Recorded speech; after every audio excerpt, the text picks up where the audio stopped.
Hello and welcome to The Insider, a show designed to clue you into the biggest news, events and announcements inside the video games industry, discussing with you some things you may know, some things you may not, and glue holds it all together is a little bit of my own opinion. My name is Paul James, thank you very much for watching, and let's continue our very special series of episodes dedicated to E3 2018. You always knew this day would come. So yesterday, E3 kicked everything off with their EA Play 2018 presentation, and now Microsoft has had their turn. There's some good things, there's some bad things that we need to discuss from this conference, and that's exactly what we're going to begin to do next. You always knew the three of you would be needed again. You always... Wait, what?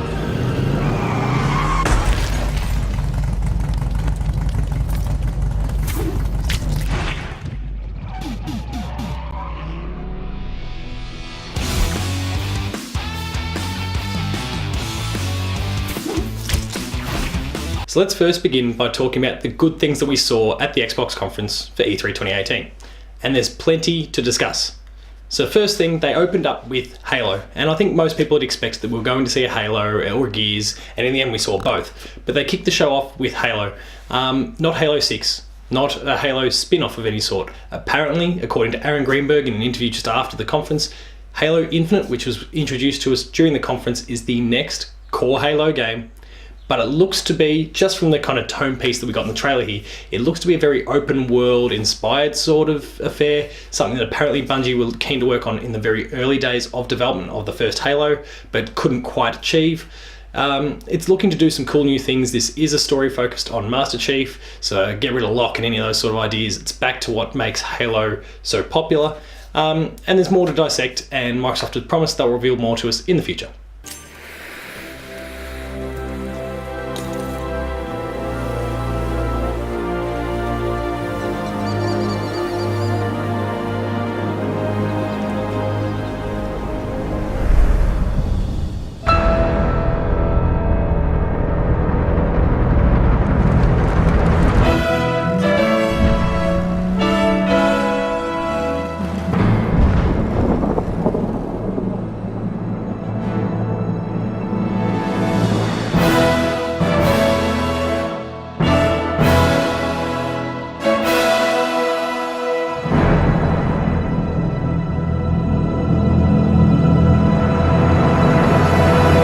They then followed up by talking about Ori and the Will of the Wisps, and they presented a gameplay trailer. Nothing more than that, there was nothing spoken to go with it. It was just a trailer, but the game is looking fantastic. It's adding new mechanics. It looks like there's a minecart sort of feature that's very Donkey Kong. They're messing around with perspectives a little bit. There's some cool ideas going on. Ori and the Will of the Wisps is coming in 2019. I'm super excited. You should be too. It's one of my most anticipated games. I'm devastated that it's not going to make it into my draft for 2018. But 2019 will have to suffice. I can't wait. You should be excited as well.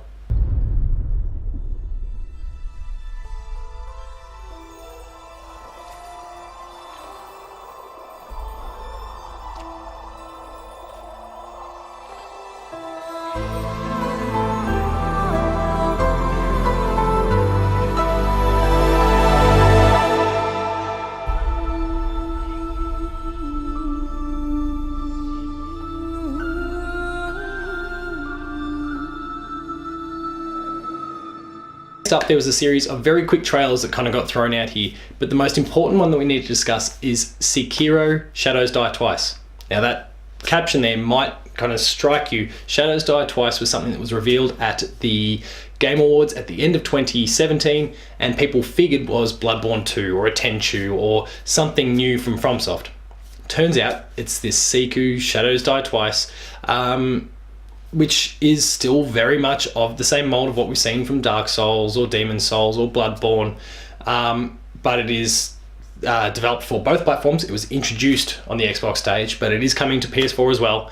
It's published by Activision, of all companies, but developed by FromSoft, and looks to really harness a lot of what has made the games in that genre so popular, and actually struck me a lot of Nioh, a game that released last year, and it seems to really harness that vibe. I'm really interested to see what they do with it from here. You should be too. Go check it out.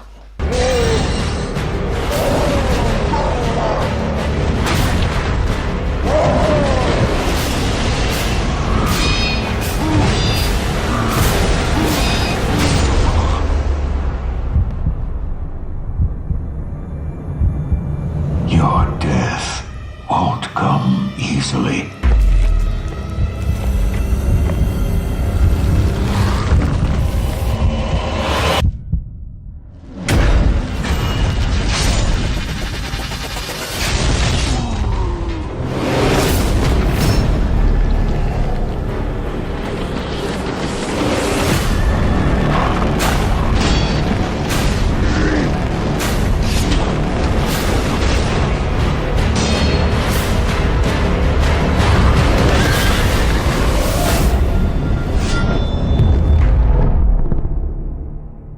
The next thing we'll discuss is the awesome adventures of Captain Spirit, a game developed by the Life is Strange team at Dontnod. Actually fits into the Life is Strange universe. I personally wasn't a massive fan of Life is Strange at all, but this game seemed to strike me in a different way. I wasn't hearing the word hella uttered every few seconds, which was a nice change. But the game is going to be available free to everyone on Xbox, PS4, presumably PC, maybe other platforms as well down the track, June 26th. Really soon. So it's free, it fits into that universe, why not check it out? I miss Mom's smile. Me too. Nobody's friend. You're probably gonna change the world. I hope so. I know so. But I really doubt. Captain Spirit is here! I think you're a vision. The Awesome Adventures of Captain Spirit. Download for free from June 26th.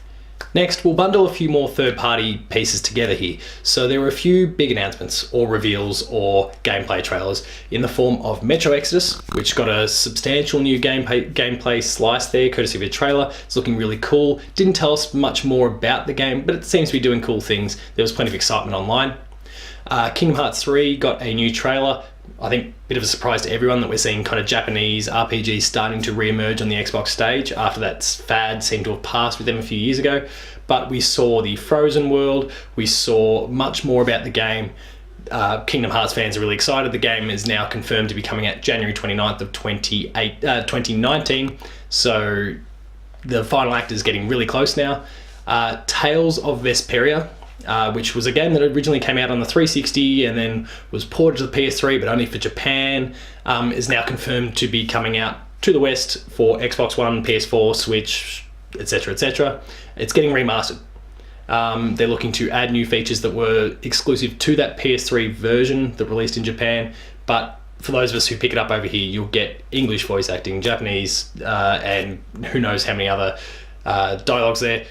You can check that out when it comes out before the end of this year, supposedly.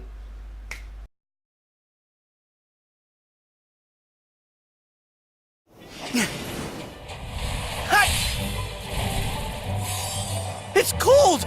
Guess he's too used to the beach. Hey, Islander, what can I say? Huh? Look, even the sea's turning to ice. Wow.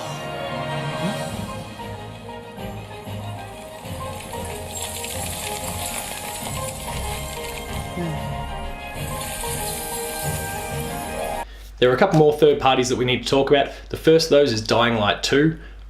I couldn't quite get into Dying Light when it came out. I didn't, like, the zombie thing hadn't kind of burnt me out or anything at that point, but it was just the way the game played that didn't quite grab me.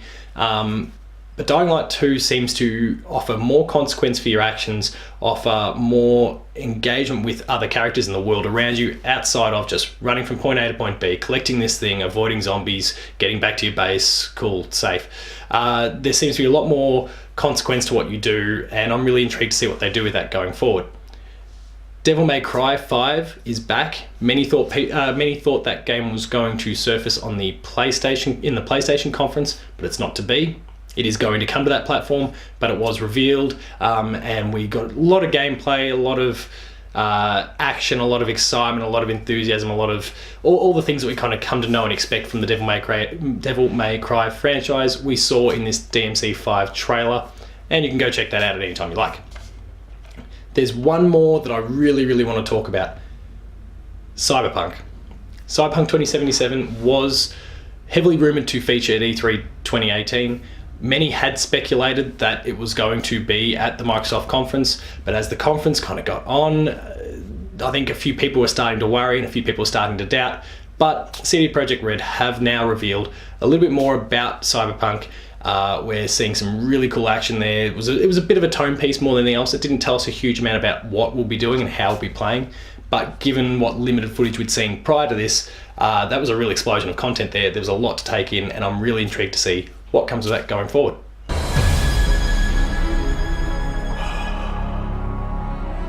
We've known each other a long time. Hold the line! Hold the line! Nothing gets through!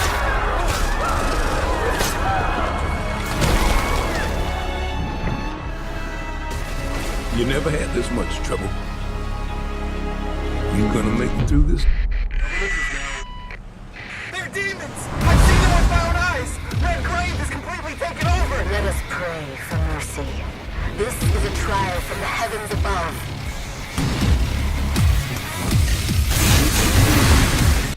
We've spoken about some first-party content in the form of Halo, but that wasn't the only thing that they brought. I spoke about Gears, and we're getting 3 different Gears of War games, or maybe just Gears games now. They seem to be dropping the of War bit at any opportunity now. But we're seeing Gears Pop, as in pop vinyls. That's a mobile game that's going to come to iOS and who knows, and Android and what other platforms there might be. Undefined release date. It didn't really tell us much at all, but there's a pop vinyl Gears of War game coming out. Something that Cliffy B popped up on Twitter and spoke about after the fact was Gears Tactics. Gears of War is something that, it's been a third-person action game for the longest time now, but apparently Cliffy was keen on doing something in that tactics space, and now Rod and the team at the Coalition have actually delivered that in the form of Gears Tactics. It's coming to PC. No explicit confirmation yet as to whether it's coming to Xbox as well, but given the way those two platforms have been talking over recent years, you'd imagine it probably is, but no specified release date for that either.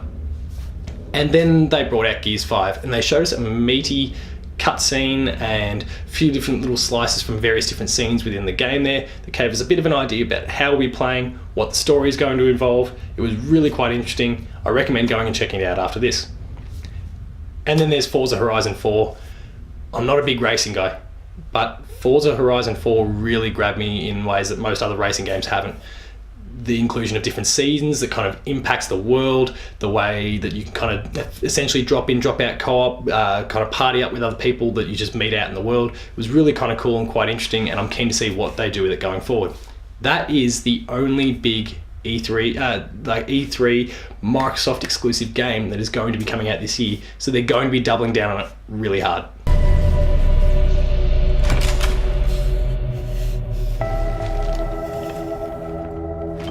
Hey, what are you... Why did you come here with me? What did JD tell you? This is a wild game of survival.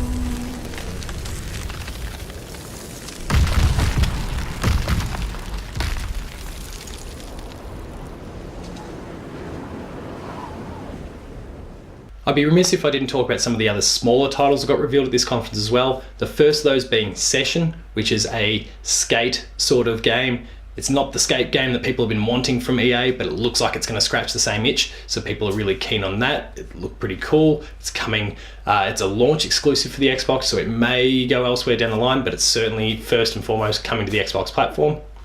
Then there's Tunic, a game that I've been raving about for a while. There's a developer interview that I did that you can find on the website. Please make sure to go and check that out. Tunic is a very Zelda-inspired, top-down, isometric, action-adventure platformer sort of thing. Again, there's a lot of Zelda to this game. It looks fantastic. It stars an adorable little fox. You should go and check it out. And lastly, there is Battletoads. Now this Battletoads franchise is something that people have adored, and it's kind of been a bit of a joke, and it gets a bit of love, and it's known for how hard it was. It's coming back in some way, shape or form. They really didn't tell us anything. They gave us the logo. That was about it. But there's a new Battletoads game coming, and there's plenty of people excited for it.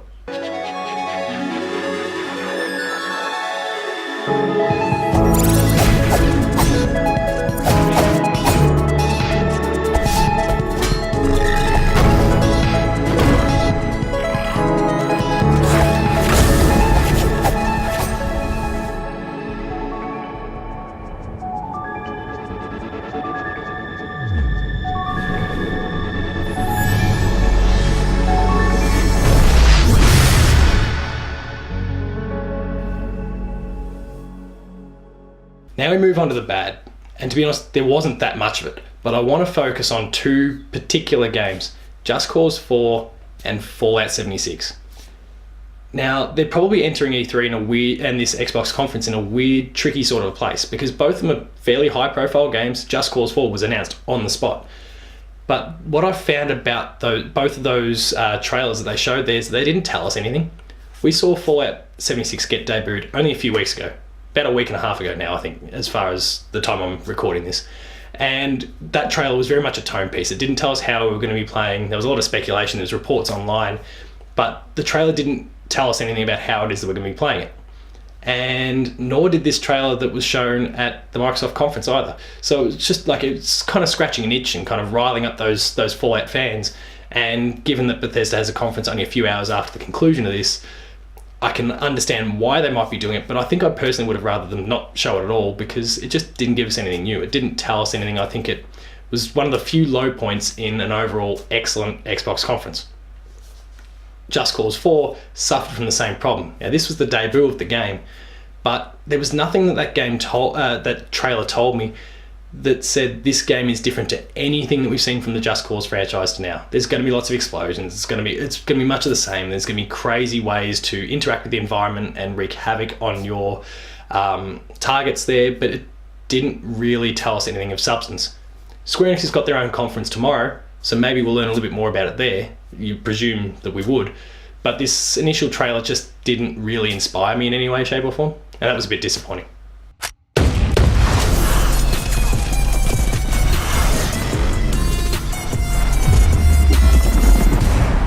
Does that happen a lot? Want me getting shot at? All the time.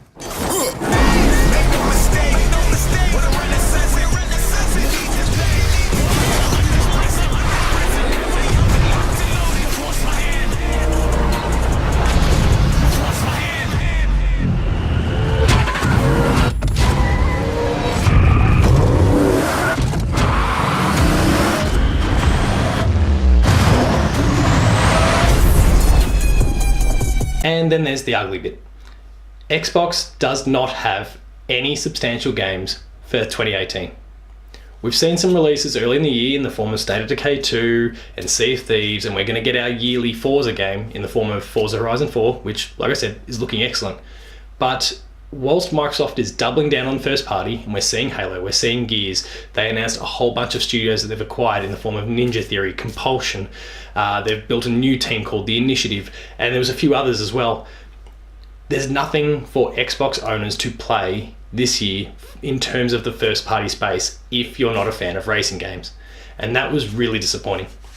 Sure, you can pick up your third party games. Red Dead's going to sell really well, and there's plenty of big titles still coming to the platform later in the year courtesy of other third parties, but first party titles are what sells people on a console in the first place, and Xbox doesn't have any of those this year.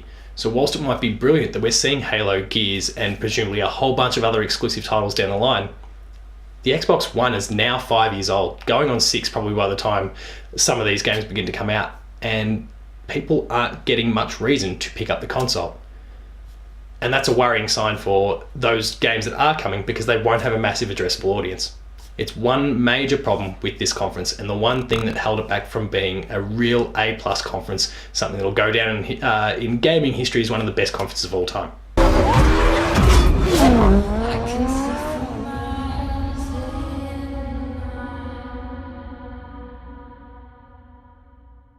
So that concludes another episode of The Insider. I hope you enjoyed it. If you did, please consider liking, sharing and subscribing. All those buttons are down below here, and that'll allow you to get access to weekly episodes of Patched, The Video Games Club, The Insider, Player 2 Plays, The Late Game Review, and much more. There's a whole bunch of content going live on our channel as we speak, all related to E3 2018, so please make sure to go and check it out.